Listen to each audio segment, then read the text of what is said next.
I was just 24 years old when I saw a patient die in front of me for the first time. I was working as a junior doctor in a busy A&E department. A 60-year-old lady came in having had a cardiac arrest, most likely a result of a heart attack. The ambulance crew had started resuscitation at the scene, and we continued, delivering drugs, manual compressions, exactly how we'd all been trained. But despite our best efforts, we ended up calling her death. And I remember leaving that resus bay feeling so frustrated. This wasn't what I'd been led to believe medicine was about. I wanted to save lives, not struggle in vain and succumb to losing patients. And when I went home that night, I refreshed my memory on how many heart attacks there are in the UK every year. It was slightly less then, but now it's over 100,000, one every 5 minutes. And 30,000 cardiac arrests occur in the same way this poor lady presented, out of hospital, with less than a 1 in 10 chance that they'll survive.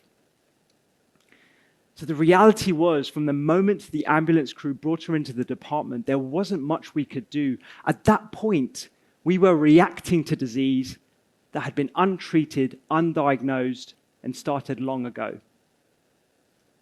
The first presentation of which was her collapsing to the floor with a heart attack.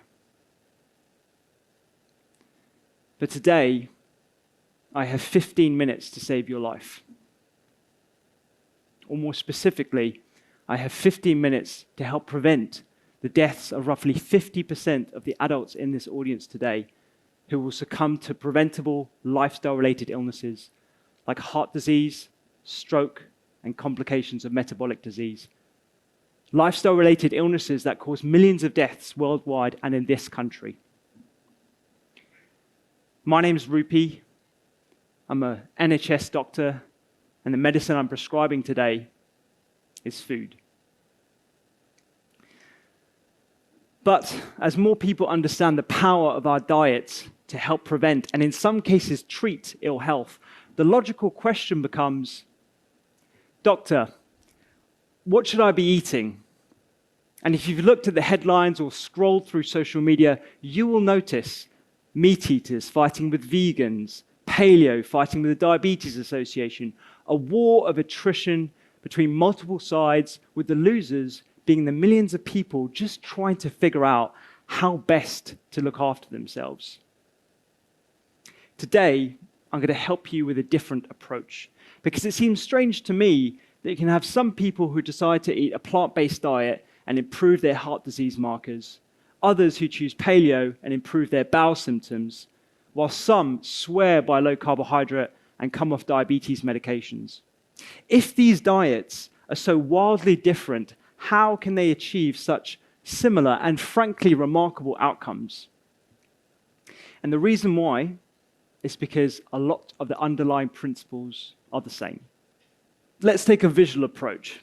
So I've taken the liberty of excluding diets that restrict yourself to just eating cucumbers or just pure meat. Luckily, they're not that popular and they lack an evidence base. But when we look at popular diets that have credible studies, paleo, low carbohydrate, Mediterranean, DASH, whole food plant-based, and we map out where the similarities lie, you will notice an abundance of overlapping themes. And it's this exercise that reveals the principles behind a lot of them. Naturally, as you would imagine, all of them remove excess junk food, processed foods, excess sugar, as well as balancing for energy control. I think we can all reason with that. But what do they include? Largely plants, fiber, quality fats, and lots of colors. What do these do? Well, when you eat largely plants, you're ensuring a selection of micronutrients, vitamins, minerals, but also phytochemicals, the thousands of chemicals that we find locked in roots, leaves, and grains. We used to think that the benefits of plants were just because of antioxidants, but it is far more complicated than that. These chemicals can help regenerate our human cells, help signaling between them, as well as changing their function. Fiber from whole grains, beans, legumes can contain hundreds of different types of fibers. And these feed your microbiota, this incredible population of microbes that nurture your health by releasing nutrients. They digest food for you, they balance inflammation, they balance excess sugar. And feeding this population with these sorts of foods is critical to maintaining them. Fats, essential for your brain health, the precursors to hormones that curse through your bloodstream. Quality fats that you find in nuts and seeds are incredible for benefiting your health and contain a myriad of different fatty acids. And colors. Food has the ability to interact with the very core of our existence, our DNA. And alongside other lifestyle factors like stress and sleep, food has the potential to switch genes on and others off. This is the exciting field of nutrigenetics, the power of your food to change the expression of your genes to promote health.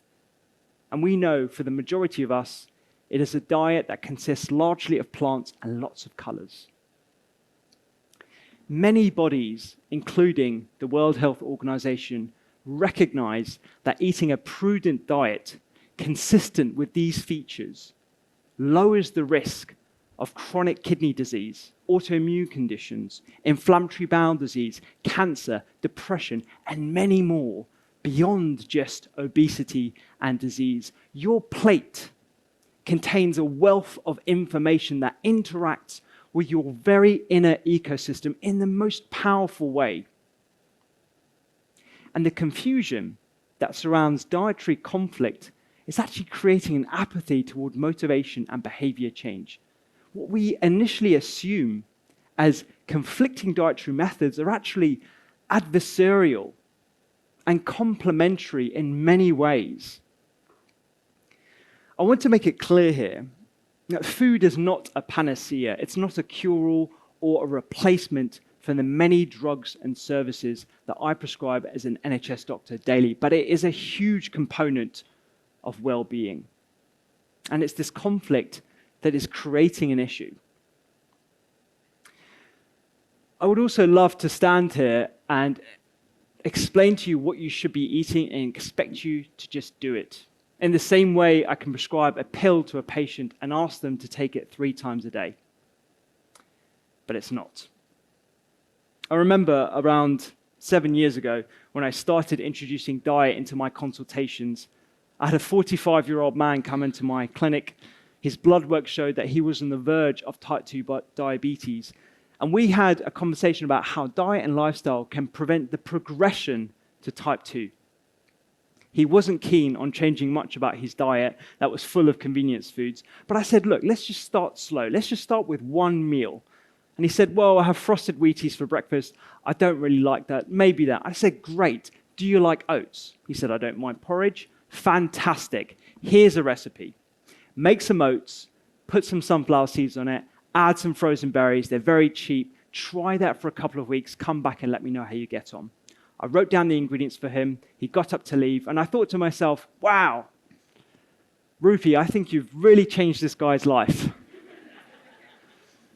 And then as he left through the door, he turned back to me and he said, just one more thing, doctor. How do you make oats? Nutrition isn't simple for a number of other reasons. Food is an emotive subject. It's how we celebrate. It's part of our culture, our history. Nutritional medicine isn't being talked about by us in medicine because most of the doctors here in this room were not taught about the importance of food at medical school. Our children are not educated in how to grow or cook as part of their schooling, which is why I have patients that can't make the simplest of dishes like oats. And access to healthy foods depends on where you live. The promotion of unhealthy options target the most vulnerable. And whilst I can't pretend to help with every aspect of this complicated food environment, I can provide you with some insight into some hope. There is a movement starting in the UK, and it is starting right here in Bristol, because your local medical school is one of the first in the country to start teaching future doctors not only the foundations of nutrition, but also how to cook. In 2018, I brought together a group of nutrition experts and doctors passionate about reforming nutrition education in UK medical schools.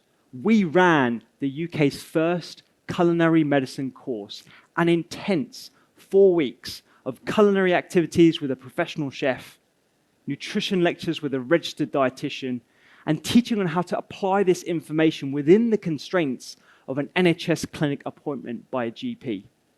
This unique collaborative teaching method took students through the impact of nutrition on mental health, on our guts, on our environment, and beyond. We ran the cooking courses in an NHS GP surgery right here in Bristol with its own fit-for-purpose community kitchen. We even had students run their own health promotion clinics, going to families' homes and helping them stock their cupboards with nutritious, affordable ingredients. And arranged by one of your incredible local GPs, we even had medical students cooking for the homeless, talking to them, listening, providing a medicine in its purest sense. This is a career-defining experience that all health professionals should have. It starts a conversation, a real perspective into the grandeur of food beyond just whether something is a carbohydrate or full of vitamins. All health professionals have a role in nurturing a culture that appreciates the power of food. This is how we reverse the tidal wave of lifestyle-related illnesses that threaten to completely expend all NHS resources unless we get to the root cause of what is causing illness in the first place. And many studies point toward diet as the contributing factor. Today, we need to ask ourselves if we dare to think as radically as we have done in the past. This is not radical. This is the norm in almost 50% of American medical schools. But we will make that the norm here in the UK as more medical schools wake up to the need for nutrition training in medicine. But if we are serious about building the healthiest population possible, where chronic disease is a rarity, type 2 diabetes is uncommon, heart disease affects the minority of people. If we are serious about giving everybody access the best possible protection from disease, then we need to start reforming our food systems and our food environment.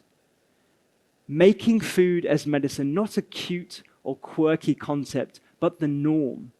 Elevating nutritional medicine into a recognizable mainstream concept in the pursuit of a proactive, healthier population, affiliating all GP surgeries up and down the country with community kitchens, and investing far much more research into nutrition. I've talked a bit about how food can prevent disease. I've talked to you a bit about how complicated this food environment is and our little way of mitigating that. And I want to end this talk in the same way I end my clinical consultations, with some simple, tangible advice. As I promised, I'd help you prevent disease. Just one more. Every time you look at a plate of food or you sit down to eat, just ask yourself, can you add just one more? Can you eat just one more colorful vegetable, portion of nuts or seeds, or fruit at every mealtime? Just one more. If you're having a curry, can you add some spinach to it? If you're eating an omelette, can you serve it with some green beans? And even if you're enjoying a delicious Cornish pasty, can you serve that with a side of butternut squash mash? It's these collections of small additions to what our diets lack every day, every week, every year, that have the potential for much larger downstream effects. The opportunity of having the biggest impact on your health is actually in your hands. It's not with a blockbuster drug. It's not with a new pioneering surgical technique. It is with the simplest solution. It's how we feed ourselves. And I'm hopeful we can generate a food-focused approach to health in our communities instead of reacting to disease in our emergency departments. Thank you.